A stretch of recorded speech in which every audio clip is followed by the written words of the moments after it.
Merci déjà à Mehdi et merci à tout le public qui a pris la peine de se lever tôt pour venir assister dès 9 h du matin à la première conférence de la journée, qui est une conférence, comme vous l'avez vu, qui porte sur le genre.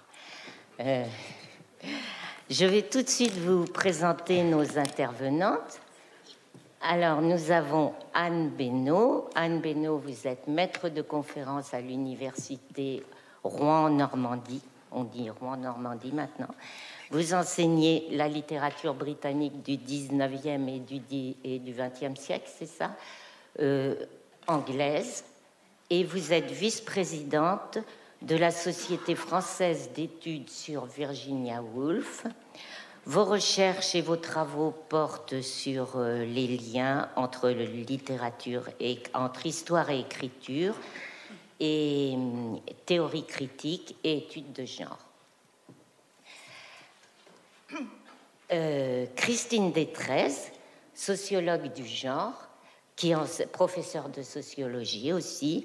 Vos spécialités sont genre, culture, émotion.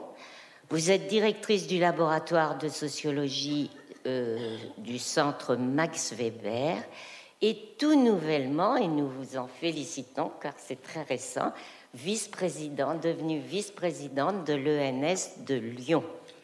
Vous êtes aussi autrice de nombreux livres sur le genre, sur le corps, et dernièrement vous vous êtes essayé un petit peu au roman, avec un magnifique roman qu'on peut trouver d'ailleurs à la librairie sur votre mère, qui s'appelle d'ailleurs Pour te ressembler. Voilà. Alors, parlons du genre maintenant. Vaste question, dont on ne pourra peut-être que ébaucher quelques significations. Souvent, autour de moi, les amis, même des gens très cultivés m'ont dit « Mais le genre, qu'est-ce que c'est exactement ?» Évidemment, ce ne sont pas des très jeunes qui me posent cette question, ce sont des boomers, comme on dit maintenant. D'où vient ce terme? Que signifie-t-il? Alors, je propose de vous faire une très courte généalogie du genre avant de passer aux questions. Une généalogie à ma manière. Donc, comme tout le monde le sait, depuis 2 siècles, un peu plus de 2 siècles maintenant, les femmes ont revendiqué leur visibilité et l'égalité de leurs droits.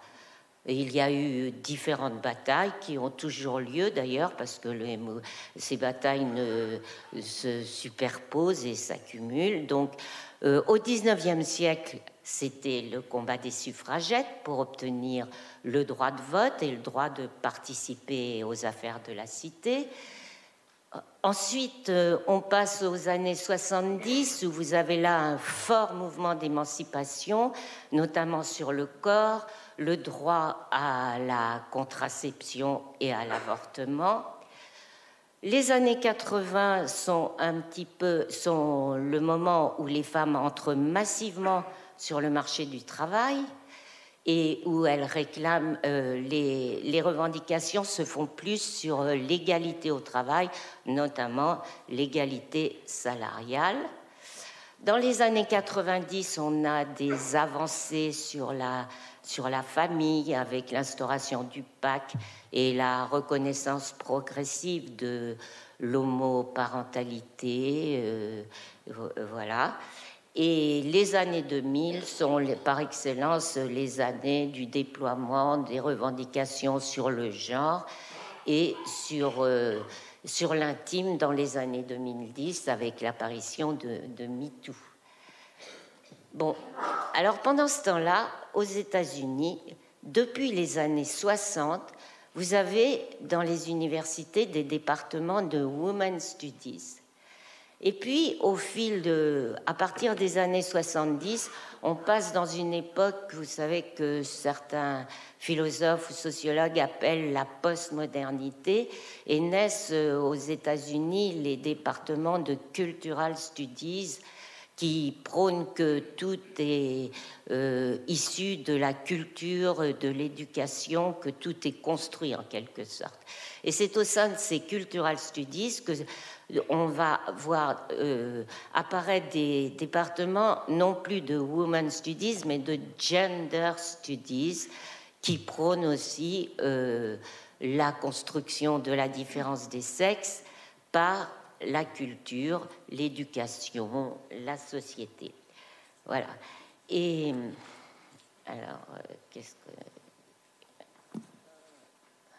Excusez-moi, mais là, je suis obligée de reprendre un petit peu mon texte. Alors, justement, dans ces années et au fil de ces évolutions, apparaissent dans les gender studies des nouveaux courants, comme le courant queer, qui refuse toute binarité et tout modèle binaire hétérosexuel. Dans les queers, vous avez des gays, des lesbiennes, mais aussi des gens qui refusent toute assignation de sexe. La grande théoricienne du mouvement queer, c'est la philosophe américaine Judith Butler, qui, dès le début des années 90, avait publié Troubles dans le genre et Défaire le genre, dans lequel elle plaide pour une déconstruction des normes et une subversion des identités sexuelles. C'est ainsi que, progressivement, on voit apparaître, et en France, et même en France aussi, tout un vocabulaire nouveau que vous avez peut-être déjà lu, vu, comme le terme de cisgenre, de transgenre, de pansgenre. Les pangenres, c'est ceux qui veulent toutes les identités sexuelles à la fois, de binaire ou de non-binaire qui refusent la binarité hétérosexuelle et homme-femme et qui se disent de tous les genres. On voit d'ailleurs maintenant des jeunes qui affichent cette non-binarité. Il paraît qu'on en voit même au lycée Jacques Amiot à Auxerre, des garçons qui se mettent en jupe et qui portent une barbe et du rouge à lèvres, et plusieurs exemples comme ça. Voilà. Alors, il faut cependant bien préciser que le cas français est assez spécifique, car alors que toutes ces études de genre apparaissent dans les années 70 aux États-Unis, en France, dans les années 90, vous avez une forte réticence dans les universités notamment, qui sont encore dans les années 90 tenues par une majorité d'hommes et qui voient un petit peu, qui craignent l'intrusion d'un féminisme radical à l'américaine. Les livres de Judith Butler, qui sont publiés aux États-Unis dans le début des années 90, vont mettre 15 ans à être publiés en France. Voilà. Et, mais depuis, on peut dire quand même que la France a bien rattrapé son retard, parce que maintenant, dans les universités, dans beaucoup d'universités, on a des départements sur le genre. Alors, ça peut être en histoire, en sociologie, en psychologie, en économie, des études de genre dans tous les domaines des sciences humaines et sociales. Et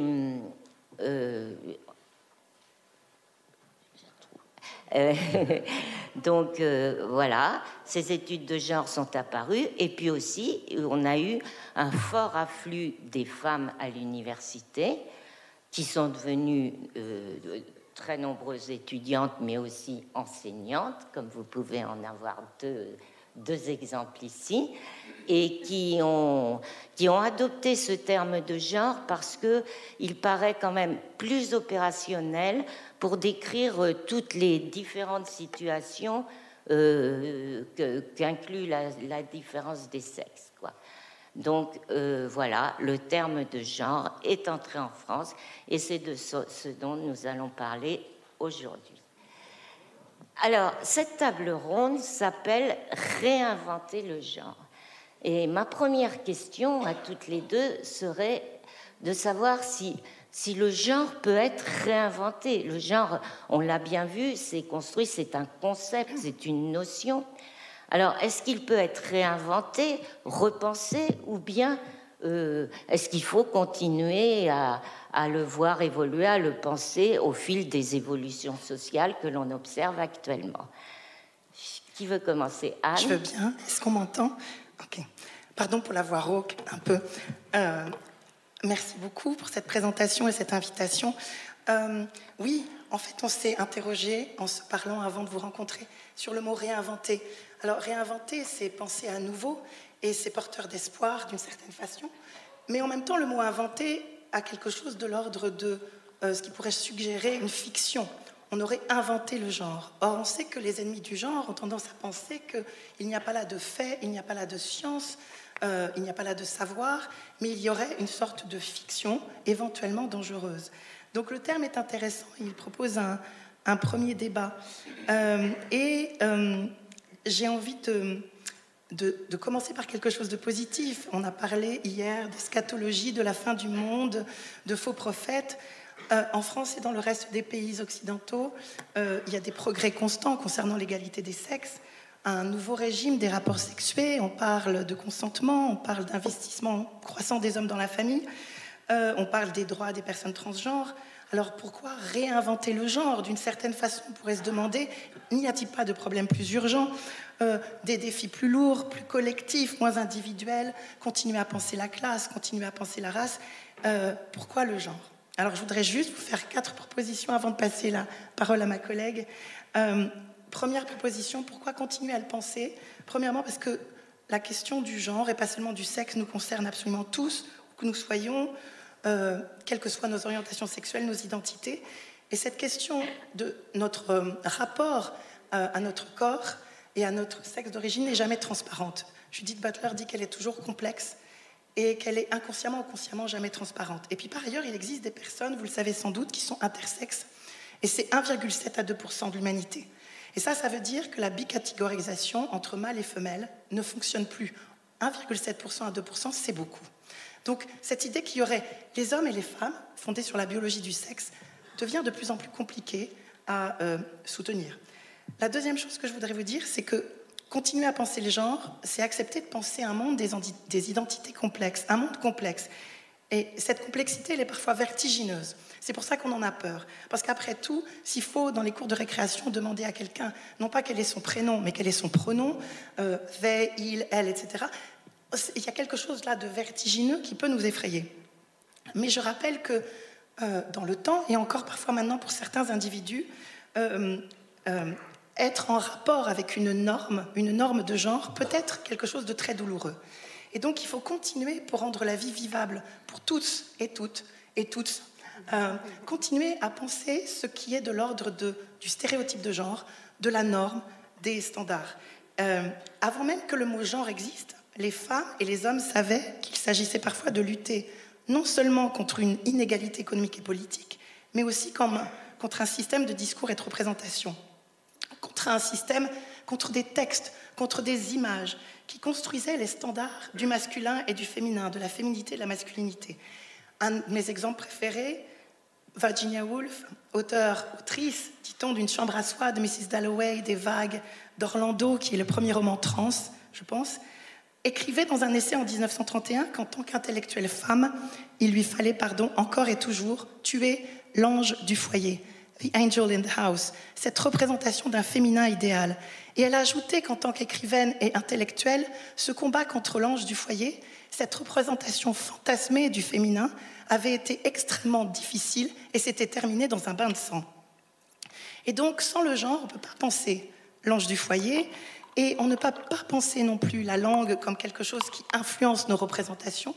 Dire en permanence que le masculin l'emporte ou que le neutre, c'est le masculin, c'est effectivement poser la question du rapport de la langue à une norme et à une vision du monde. Et puis, penser le genre, c'est continuer à penser ce qu'on appelle l'intersectionnalité. On y reviendra peut-être si vous avez des questions, qui est un concept extrêmement complexe, qui fait peur, mais qu'il faut redéfinir, hein, et qui n'est pas du tout une sorte de trucs fumeux, les intersectionnels, les genristes, pas du tout, c'est extrêmement important. Et puis, toute la question du corps dont on va parler. Et puis, je voudrais dire aussi qu'il existe une réelle menace sur le genre, peut-être pas dans nos sociétés démocratiques, mais dans toutes les sociétés avec des régimes autoritaires.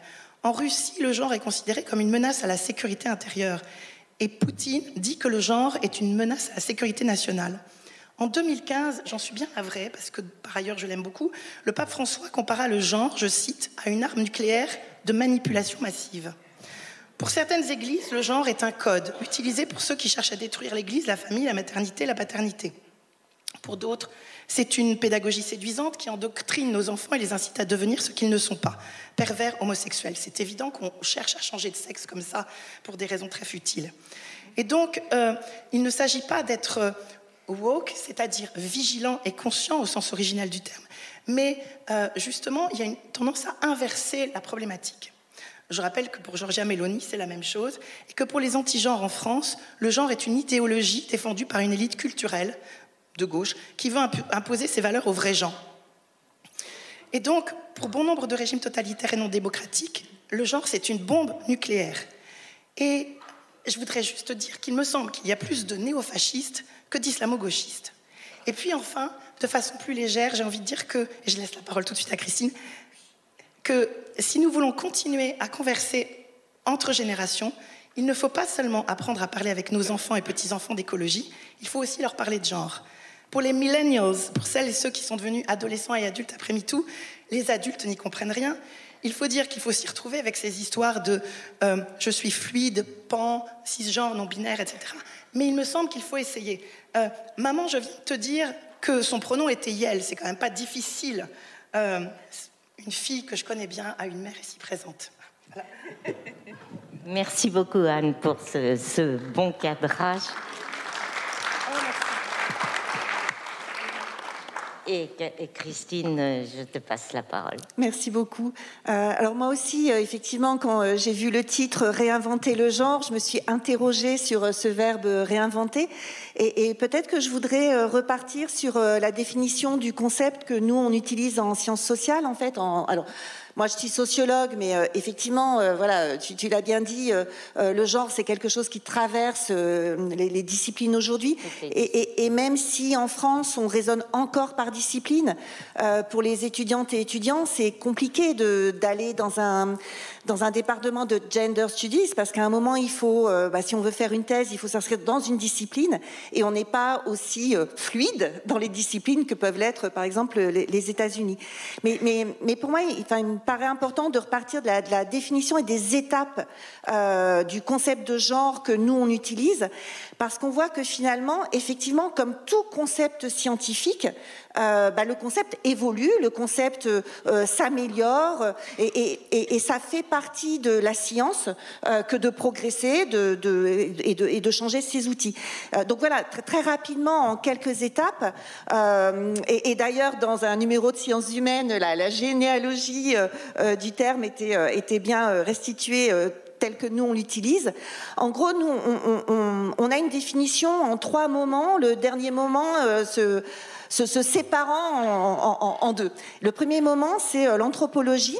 Et ça, en sociologie, en sciences sociales, c'est assez courant que sur des thématiques comme le genre, la santé, le corps, des choses qui apparemment pourraient relever du naturel, de l'évident. Vous voyez, l'évidence du naturel et le naturel de l'évidence. Être un homme, être une femme, bien évidemment qu'on sait ce que c'est. Voilà, on a l'impression que, alors effectivement, c'est ce que les jeunes aujourd'hui remettent en cause, mais on a l'impression que d'un coup d'œil, on va savoir si en face de moi, j'ai un homme et une femme. La première question qu'on pose quand quelqu'un attend un enfant, c'est un garçon ou une fille. Et c'est la première chose qu'on va dire, en fait, quand le bébé naît. C'est un garçon, c'est une fille. Donc on a cette idée d'évidence. Et effectivement, j'avais travaillé aussi sur le corps.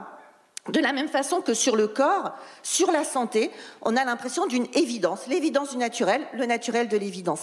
Et donc souvent, ce qui va décentrer nos évidences, ce sont, pour moi, à mon avis, l'anthropologie et l'histoire. L'anthropologie, parce qu'elle nous montre que ce qui nous semble évident chez nous, n'est pas si évident que ça dans d'autres parties du monde, et l'histoire, parce que ce qui nous semble évident aujourd'hui n'a pas été de même, la même chose il y a un siècle, il y a 2 siècles, il y a 3 siècles, etc. Donc si c'est pas la même chose dans d'autres endroits du monde, si ça n'a pas été la même chose dans tous les siècles passés, c'est que c'est peut-être pas si naturel que ça en fait. Et donc voilà, en genre comme pour le corps, comme pour la santé, comme pour les émotions, là en ce moment je travaille sur les émotions, mais c'est le même fil hein, alors ça c'est dur à dire, désessentialisation ou dénaturalisation en fait de ça. Voilà, l'anthropologue à laquelle on se réfère, c'est Margaret Mead, qui observe donc dans les années 40 en fait que les caractères, les tempéraments qui sont évidents dans sa société américaine, donc il faut replacer, rappelez-vous les films, voilà, La Fureur de vivre, James Dean, où pour être un vrai homme, le vrai homme c'est celui qui met sa vie en danger et qui va pas sauter de la voiture alors qu'il y a le ravin, et lui saute de la voiture, il sauve sa vie, mais c'est une poule mouillée, voilà, chicken, je sais plus comment on dit poule mouillée en anglais, ça c'est toi qui devrais me le dire, mais bon, c'est pas grave.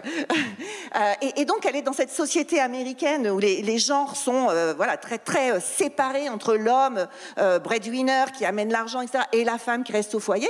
Et elle se rend compte que dans d'autres, elle étudie d'autres sociétés, et que c'est pas du tout évident que, effectivement, dans les sociétés qu'elle va rencontrer, les tempéraments, alors elle parle de tempéraments, les tempéraments ne sont pas voilà, la violence côté masculine et la douceur côté féminine, c'est des choses qui bougent. Donc ça, c'est le premier moment, mais c'est pour vous montrer comment effectivement on réinvente, mais on évolue plutôt qu'on fait évoluer la notion. Mais elle reste sur, et à l'époque c'est déjà quelque chose d'extraordinaire, elle dit finalement le genre, c'est pour une société comme la façon de s'habiller et la façon de se coiffer. C'est tout aussi construit et... elle ne parle pas de genre hein, d'ailleurs, elle parle de tempérament, les caractères. Arrive un deuxième moment, c'est le moment psy en fait, qui va inventer le mot genre. Donc la gender identity, qui est l'idée qu'on peut avoir dans la tête une identité de genre qui n'est pas celle qu'on a corporellement en fait. Mais à l'époque, ce qui est très différent avec aujourd'hui, c'est que le concept, il est forgé dans une idée de réalignement. Alors oui, dans la tête, vous pouvez avoir une autre identité de genre que votre corps, mais le but quand même à la fin, c'est de tout faire coïncider en fait. Donc c'est pour ça que cet héritage est très compliqué en fait pour les personnes aujourd'hui qui travaillent justement sur la transidentité, etc. Et ensuite, on a le moment féministe en fait des sociologues, des sciences sociales, enfin voilà, sciences sociales, histoire et sociologie, auquel moi je me réfère en fait, qui va rajouter à cette donc différence qui serait le genre, c'est culturel, le sexe, c'est biologique, un peu la partition un peu opérationnelle en fait, qui va rajouter une dimension extrêmement importante pour moi, qui a fait que moi je suis devenue sociologue, parce qu'au début j'étais littéraire, qui est la dimension du pouvoir, la dimension de la hiérarchie. Parce que finalement on peut se dire, c'est quoi le problème de bicatégoriser ? En sciences cognitives, on nous explique que, oui, pour discuter entre nous, on est obligé de catégoriser. Quand je vous dis le chat est dans l'arbre, vous devez avoir un schéma d'arbre et un schéma de chat, et on ne commence pas à se dire mais est-ce que le chat il est roux, est-ce que l'arbre c'est un pommier, tani nana. Il faut qu'on stéréotypise et il faut qu'on catégorise. Le problème avec le genre, c'est pas tant la catégorisation, la bicatégorisation, on va y venir, c'est pas tant la catégorisation, c'est la hiérarchie. Alors après, on peut l'appeler domination masculine, on peut l'appeler patriarcat, on peut l'appeler de plein d'autres mots, mais c'est ça que les sciences sociales vont ajouter. Et quand je disais le dernier moment, c'est effectivement ce que rappelaient Martine et Anne, c'est l'interrogation effectivement sur la binarité. Parce que là, on est sur une bicatégorisation. Alors Anne a parlé des personnes intersexuées. Il y a eu aussi quelque chose qui interroge, qui est, si c'est si simple de dire ce qu'est un homme et ce qu'est une femme, pourquoi on a besoin de tests aux Jeux Olympiques pour savoir si l'athlète est un homme et une femme? Et pourquoi ces tests sont de plus en plus compliqués? On se dit, non, on va les mettre tout nus. Non, ça suffit pas. On fait des analyses de tel ou tel. Non, ça suffit pas. Donc si c'est si compliqué, est-ce que c'est une définition qui est finalement si simple? Donc finalement, voilà, la réinvention du genre Alors effectivement, qui nous bouscule. Enfin voilà, on est toutes les deux enseignantes, on pourra en parler après, mais on voit comment nos étudiants, déjà là je dis étudiants, ça satisferait pas tout le monde en fait, dans mon assemblée étudiante. Voilà, on peut me dire que je remets de la binarité dans l'histoire, donc il nous bouscule, mais finalement ça me semble être simplement une continuité de cette évolution de la définition qui ne fait qu'affiner en fait. Voilà, on a dit, il y a du biologique, il y a du culturel, ok, c'était une première étape. Ensuite, on a dit, bah oui, okay, c'est vrai, il y a cette culturelle sociale et il y a de la hiérarchie, il y a du rapport de pouvoir, deuxième étape. Et là, effectivement, plus on affine, plus on arrive sur des choses qui peuvent, qui me semble, si on ne remet pas cette généalogie de l'évolution du concept et de ses enjeux, on peut se dire, mais effectivement, mais voilà, tous ces jeunes qui disent je suis pas un garçon, je suis fluide, etc., ça peut sembler tomber du ciel. Et c'est ce qui est arrivé quand il y a eu le battage médiatique autour de la théorie du genre, où effectivement, dans les médias, on avait finalement cette fin de réflexion sur le concept, mais sans la généalogie. Et bien évidemment que les gens pouvaient se dire, mais c'est quoi ce délire, quoi. Alors que si on remet la généalogie, je pense que là, on comprend que ça se construit petit à petit. Ouais. Merci beaucoup Christine pour tous ces éclaircissements. Et comme prévu, on a explosé le temps. Donc en fait, j'avais 2 questions à vous sur lesquelles je voulais vous relancer. Je pense qu'on va les réunir en une seule.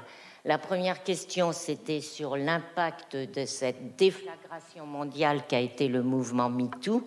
Et la deuxième question, c'était sur le corps, mais les deux peuvent s'allier, donc je vais vous demander de réunir un petit peu ces 2 questions, si c'est pas trop vous demander. Voilà. Merci beaucoup, j'ai pris des notes. C'était si clair, merci infiniment. Oui, oui, je vais dire 2 mots du corps, parce qu'il y a eu cette impression à un moment donné, dans les années 1990-2000, chez certaines théoriciennes américaines, que le genre, ça supposait la suppression du corps. Le corps, ce serait du discours, le corps, ce serait simplement un signe. Et il y a toute une histoire du rapport entre le genre et le corps. Mais il faut quand même se rappeler, parce que je suis tellement d'accord sur le fait qu'il faut aller en arrière, que comme l'a dit Christine, ça commence dans les années 50 aux États-Unis. La question du genre se pose au moment de la découverte des individus intersexués, de l'intersexuation, et de la réassignation, généralement par le bistouri d'un chirurgien, d'un corps à un sexe. Et là, il y a quelqu'un qui est très important dans l'histoire, qui s'appelle Robert Stoller. Ce qui est intéressant, c'est Robert Stoller, il est psychiatre et psychanalyste. Ça explique le rapport aussi de la psychanalyse avec cette histoire de genre qui n'a jamais été simple. Et il est pionnier dans les études du transsexualisme. Et alors, il est soucieux de répondre à la question de pourquoi y a-t-il des individus qui sont d'une part intersexués, ça on ne le sait pas, c'est la nature entre guillemets, c'est comme ça, mais il y a aussi des personnes qui veulent changer de sexe. Et puis il y a un autre personnage, il y a un débat très houleux entre les deux, il y en a un qui s'appelle John Money, comme de l'argent, Money, qui est le père fondateur de la sexologie américaine et qui lui aussi s'intéresse au transsexualisme et du coup et à l'assignation. Et donc cette discussion va commencer à mobiliser pour la première fois, semble-t-il, cette question du genre, mais tu l'as très bien dit, dans l'idée de réaligner les choses. Et donc de retourner, comment on fait pour que ces individus retournent à la norme. Et le corps, c'est... Alors, avant même que le genre existe, je voudrais juste dire que on a, déjà dès l'Antiquité gréco-romaine, on faisait du genre sans le savoir. Je veux dire, faire du genre, c'est quoi? Il y a un livre extraordinaire d'un Anglais qui s'appelle Thomas Lacker, qui s'appelle Making Sex, avec un joli jeu de mots, qui veut dire en français qu'on a traduit par la fabrique du sexe et non pas faire l'amour. Et dans la fabrique du sexe, il y a cette idée que déjà le sexe a toujours été associé à des discours qui le genraient d'une certaine façon. Et il y a aussi Alain Corbin, le grand historien des émotions en France et du corps, magnifique, qui dit déjà des choses qui rappellent, par exemple, que Aristote, au IVe siècle, dans son Histoire des animaux, va associer les femmes à la matière et les hommes à la forme. Et donc la forme, déjà plutôt la raison et l'esprit. Et puis 4 siècles après, on est au IIe siècle après Jésus-Christ, il y a Claude Galien, qui est le fondateur de la médecine gréco-romaine, sur laquelle vont s'appuyer les sciences médicales jusqu'au XVIIIe siècle, qui lui va dire Dans la hiérarchie des animaux, l'être humain est supérieur. Et, chez les humains, l'homme est à l'évidence supérieur. Donc, et là, il va baser ses analyses sur l'analyse des corps. Autrement dit, à chaque fois qu'on vous dit des choses, je saute quelques centaines d'années, oui, c'est ça. Oui, quand on vous dit que le cerveau a un sexe, méfiez-vous. Moi, je me méfie systématiquement, à part pour les hormones. Je me méfie du discours qui est associé au corps.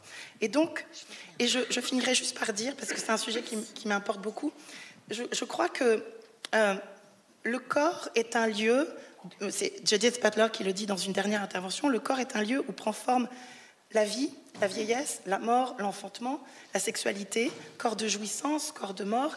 Et donc, c'est un lieu d'une extrême vulnérabilité qui suscite extrêmement d'anxiété. Et en ce qui concerne les femmes, ça a toujours été le lieu d'une soi-disant protection qui est en fait une forme d'appropriation. Mais je pourrais parler aussi des hommes. Le corps des hommes est celui qu'on envoie à la guerre. Et dans les guerres récentes, on parle du massacre des femmes et des enfants comme si celui des hommes était quelque chose de finalement acceptable. Donc il y a toujours ces réflexions sur ce qu'est un corps et ce qu'est le genre, et ce qui est acceptable et ce qui ne l'est pas, et ce qu'on peut s'approprier. Voilà ce que je voulais dire. Quant à MeToo, je te laisse peut-être la parole. Voilà, on va laisser la parole. Alors, je ne sais pas si je vais parler de MeToo. Moi, je voulais rebondir justement. Je trouve que c'est extrêmement important que tu viennes de parler des hommes. C'est vrai que parfois, quand on parle des études de genre, il peut y avoir... Et c'est vrai qu'au début, les études de genre, elles sont parties des départements... Alors, aux États-Unis, elles sont parties des départements dits Women's Studies.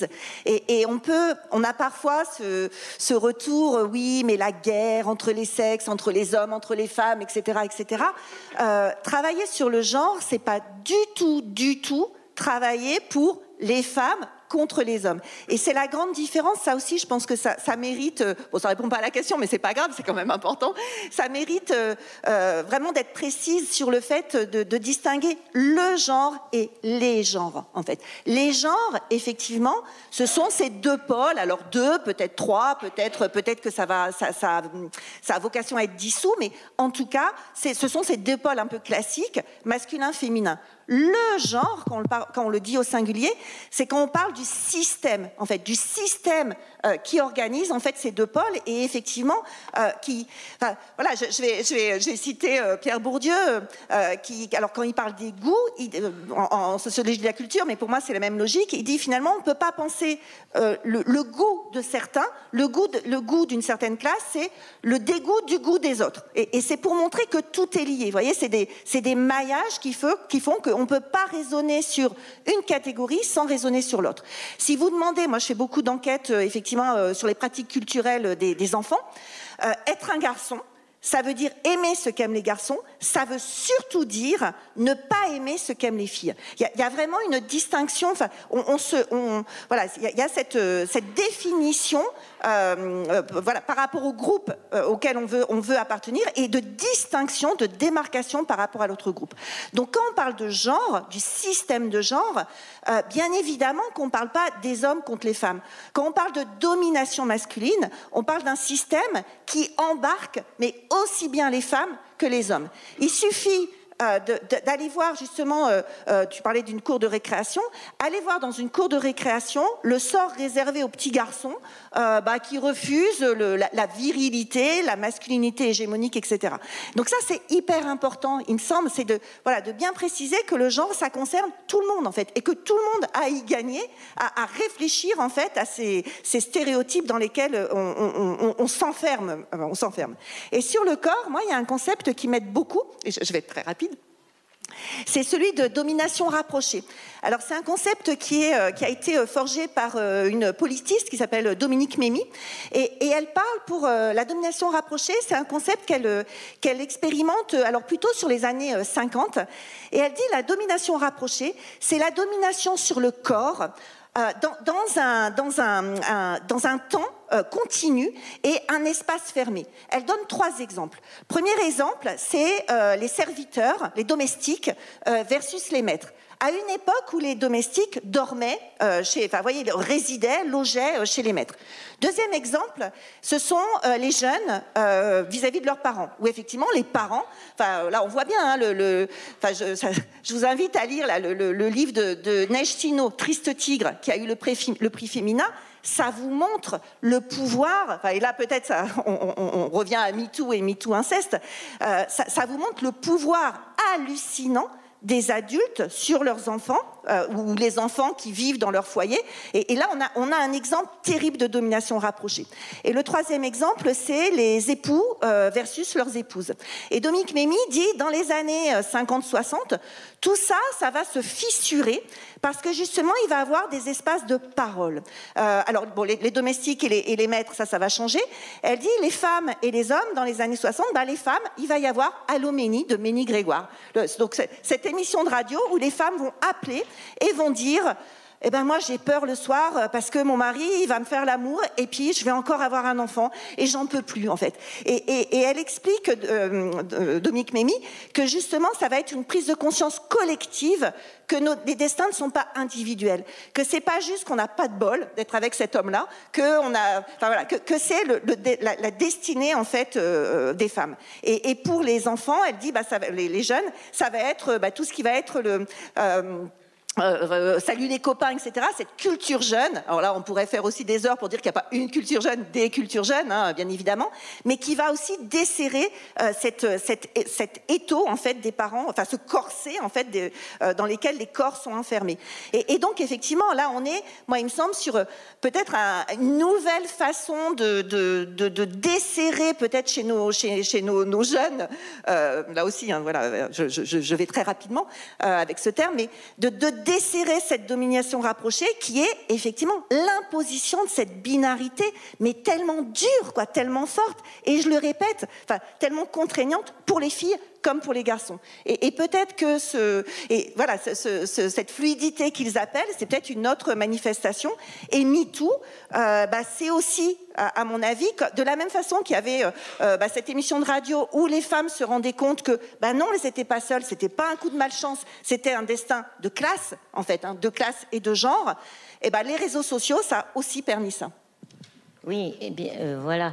Et je voudrais quand même savoir, au sujet de MeToo, est-ce que pour vous c'est une nouvelle étape dans les révolutions féministes que j'ai évoquées au début, c'est-à-dire la philosophe Camille Froide-Vaumétry appelle ça la révolution de l'intime.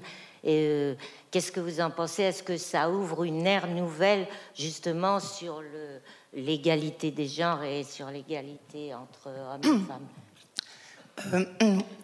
Moi, je pense que je poursuis peut-être en disant que MeToo, pour moi, c'est d'abord le passage du fait divers au fait de société. C'est-à-dire ce qui était de l'ordre du fait divers dans une famille, dans un journal local, parfois aux informations nationales, devient un fait de société. Et ça change tout. Le vocabulaire pour décrire MeToo parle de déferlante, il y a cette idée d'un centre et qui se propage.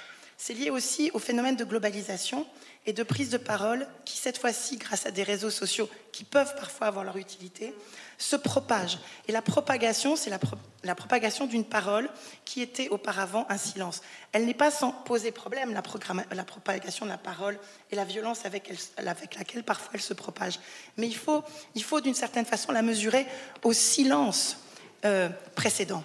Et donc, il faut voir à quel point ça va vite. Et quand ça va très vite, c'est évidemment, ça laisse des traces et ça peut se tromper et ça peut passer à côté d'innocence, etc. Mais néanmoins, c'est aussi ce moment où il y a ce combat contre le silence qui est tellement essentiel. Et donc, oui, c'est une révolution. Est-ce qu'on peut le considérer comme la levée d'un nouveau tabou sur l'intimité des femmes? Je te laisse répondre, Christine. Alors moi, un ancien tabou. Il y a toujours eu du corps en fait dans les études de genre. Et bon, on n'a pas parlé de Christine Delphi, hein, par exemple, mais tout à l'heure, le genre, les sociologues françaises n'ont pas attendu le terme genre pour travailler déjà sur ce qu'on appelait les rapports sociaux de sexe. Donc, et les rapports sociaux de sexe, il y a du genre. Il y a toujours du corps en fait. Qu'on parle des femmes au travail, qu'on parle des femmes dans la famille, qu'on parle de l'avortement. Enfin, le corps est politique, c'est quelque chose qui traverse quand même les luttes féministes. Après, effectivement, c'est à mon avis l'ampleur. Et tu as raison, les réseaux sociaux, ça peut être la pire des choses, et ça peut être aussi un amplificateur. Quand je parlais de Ménie Grégoire, où il y avait la radio et ces femmes qui écoutaient, on a les lettres écrites par ces auditrices à Ménie Grégoire qui disent vraiment j'ai compris que j'étais pas seule. Et moi, il me semble que MeToo, ce qui s'est passé, c'est un peu la même chose, mais à une dimension, effectivement. Une dimension mondiale. Mondiale. Oui. Et le fait qu'effectivement, alors, quand Camille Fradouet-Métry, elle parle de révolution de l'intime, elle parle aussi du tournant génital du féminisme. Tout à fait. C'est parce qu'elle est aussi dans une approche phénoménologique qui est la façon dont on vit son corps. Alors moi, c'est pas forcément mon approche, mais moi, je pense qu'il faut travailler ensemble et que chacune, moi, j'avais plus être sur, rapports sociaux de sexe, matérialité, de la domination, etc. Mais les travaux se parlent et discutent entre eux. Et elle a raison dans le fait où il y a des tabous dans notre génération. Effectivement, on ne parlait pas de règles. Il y avait une série de métaphores. Ah, les Anglais ont débarqué, je ne sais pas quoi. Tous ces machins. Je pense que chacune, on peut avoir une image. Il suffit de relire Annie Ernaux, de lire ou relire. Des fois, les universitaires, ils disent toujours relire, mais des fois, ils lisent aussi. Donc, de relire Annie Ernaux ou lire Annie Ernaux pour voir comment elle raconte que il faut cacher les serviettes qu'on a souillées, etc. C'est honteux, cette honte des fluides, etc. Les publicités sur les serviettes hygiéniques où le liquide est bleu. Bon, ça, je crois que ça a traversé nos enfances. Et c'est vrai que c'est peut-être un tabou qui parlait de clitoris, parlait de règles, parlait de sexualité, etc. Tout ça, ce sont des choses qui bougent. Et parler des violences sexuelles aussi. Oui, tout à fait. Bien sûr. Bon, écoutez, vu le temps, on a promis de laisser des questions à la salle et merci pour vos exposés tout à fait passionnants. Mais je pense qu'il y a peut-être des questions qui se font jour et on va laisser la parole à la salle.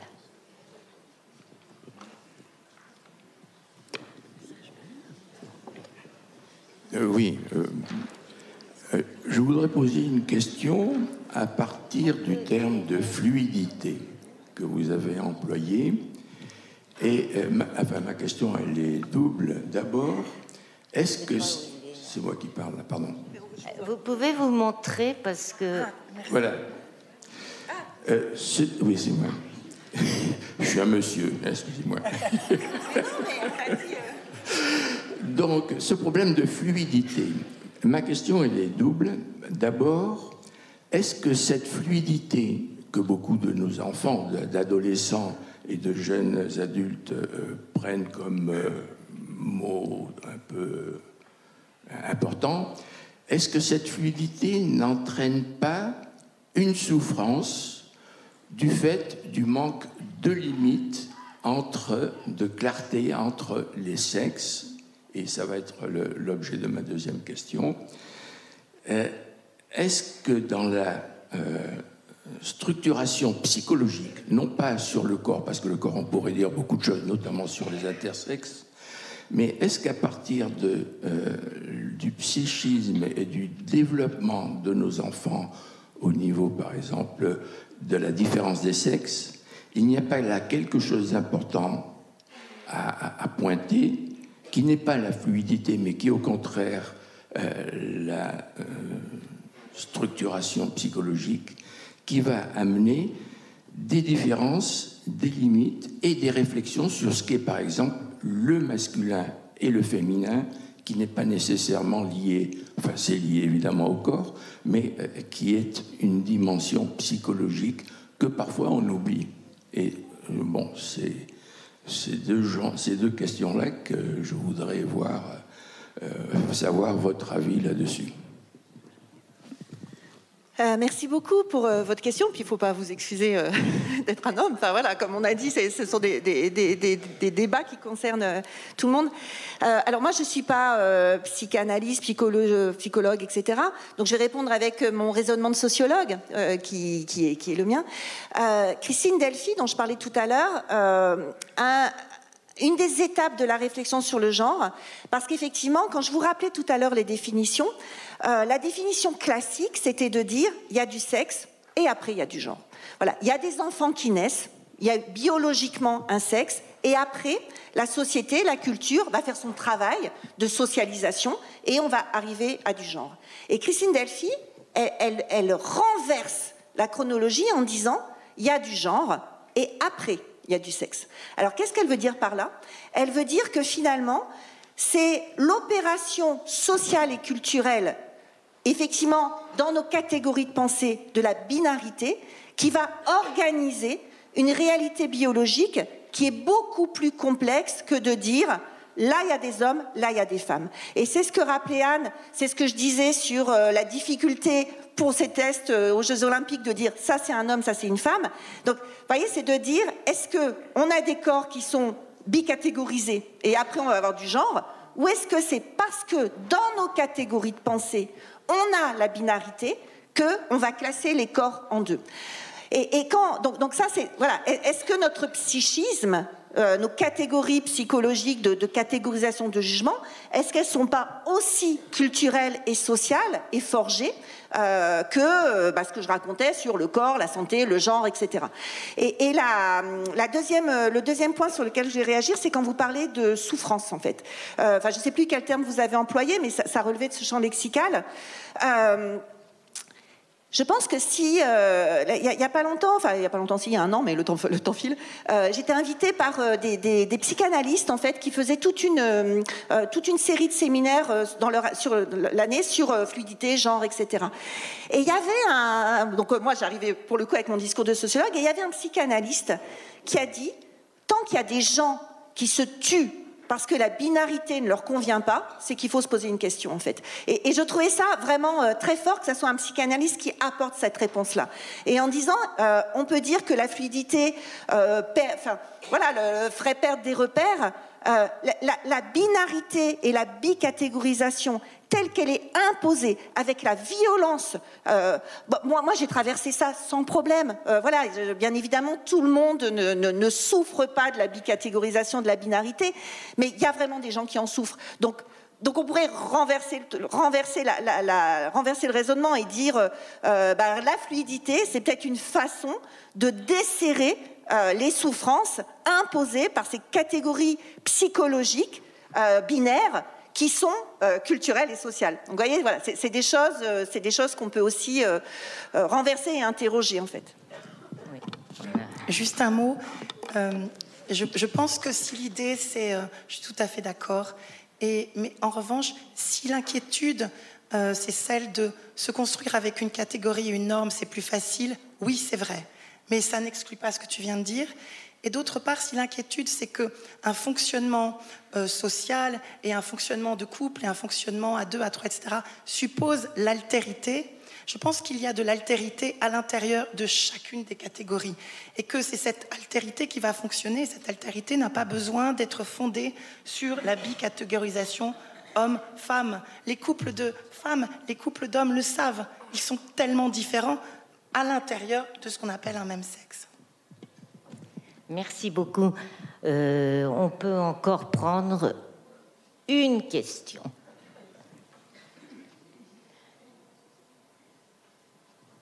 Il n'y a pas?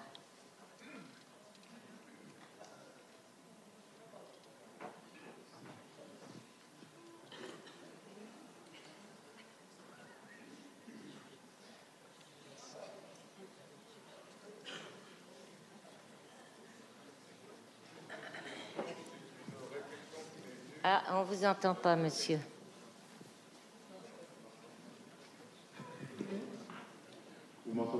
Oui. Donc plus qu'une question, c'est une réflexion qui m'est venue de ma formation qui est scientifique. En physique, en chimie, vous avez des plus, vous avez des moins, partout. Vous avez les aimants, vous avez les piles électriques, et vous direz que tout ça c'est sexué. Il y a des plus, il y a des moyens de différenciation de sexe. Mais il n'y a pas de genre, il n'y a pas un supérieur à un inférieur. Il y a au contraire une obligation d'avoir les deux pour que ça existe. Et je pense donc que le genre, effectivement lié au vivant, à l'humain, c'est-à-dire au psychisme et à la vie en société, c'est donc la réflexion qui m'est venue en vous écoutant. Merci beaucoup, mais c'est ce que je disais sur le... Enfin, moi, ce qui m'a amené à la sociologie, c'est l'étude des rapports de pouvoir, c'est l'étude des dominations. Et voilà, ce que je disais tout à l'heure sur la bicatégorisation hiérarchisée. En fait. Oui, je voulais faire une remarque dans le même sens. Je souscris à tout ce que vous avez dit. Par contre, je suis un petit peu déçu par rapport au thème de la table ronde où il s'agissait de réinventer le genre.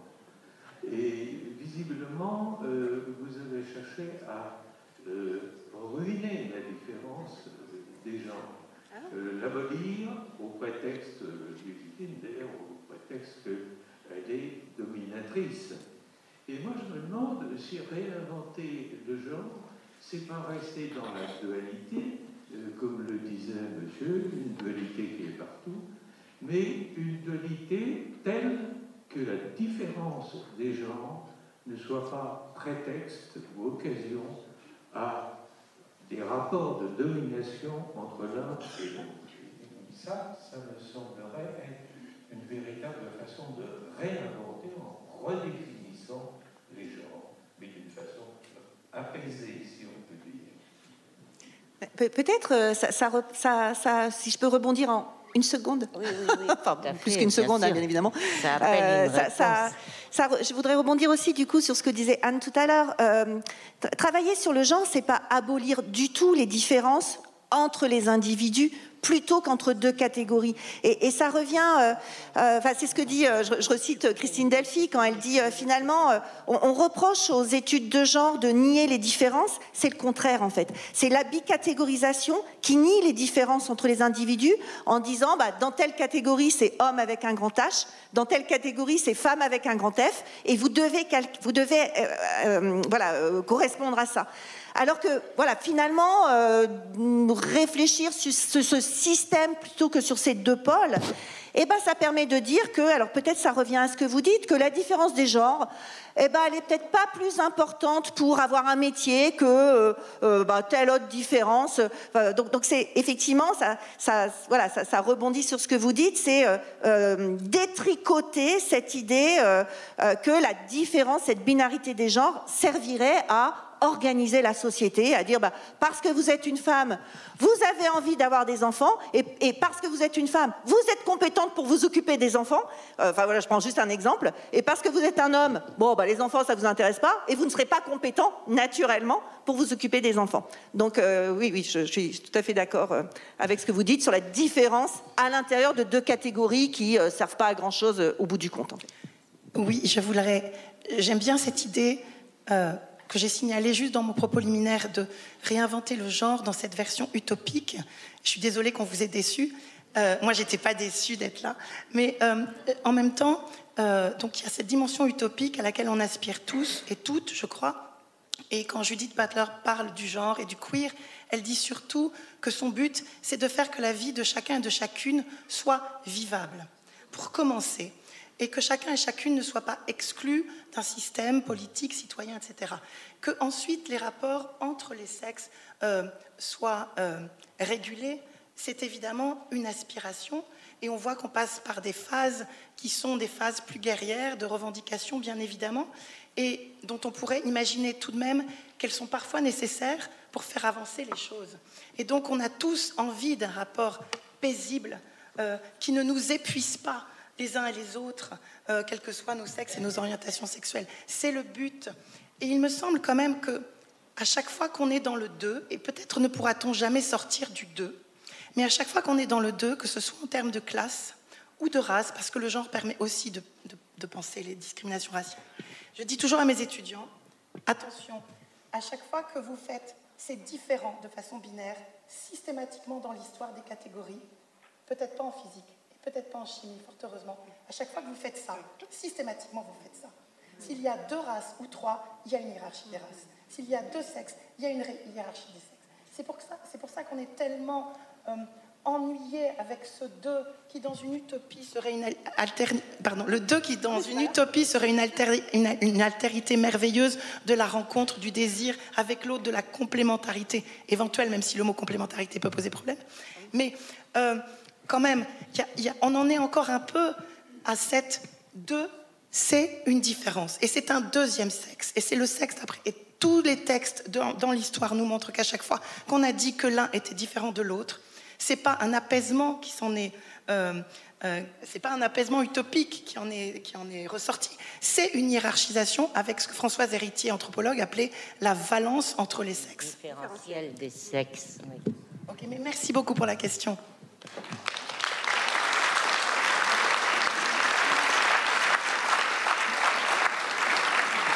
Alors là, malheureusement, nous sommes obligés de clore parce qu'il y aurait beaucoup de questions qui viendraient sur vos 2 exposés dont je vous remercie, qui ont été très riches. Mais je dois dire qu'on n'a pu que effleurer un petit peu le débat. Mais à contrario, ce débat, on voit bien qu'il s'inscrit dans la grande question de ce colloque, où va le monde? Et merci à tous. Et bon colloque.